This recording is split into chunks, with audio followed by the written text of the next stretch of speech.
Welcome to Hands on High Tech. I'm going to do a short today. No upgrade to the truck. You can keep watching as I upgrade different things, but here's the next one.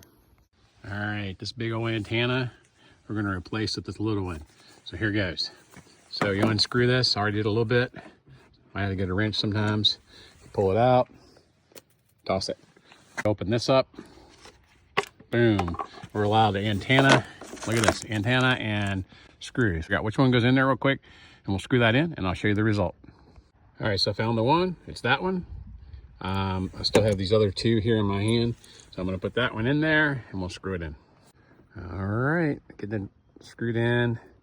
I believe the idea is to have this piece face forward, maybe. I think so, but I don't know if that's gonna work or not. We're gonna try here. There we go. All right. And I'll post a video later how the radio works, but there it is.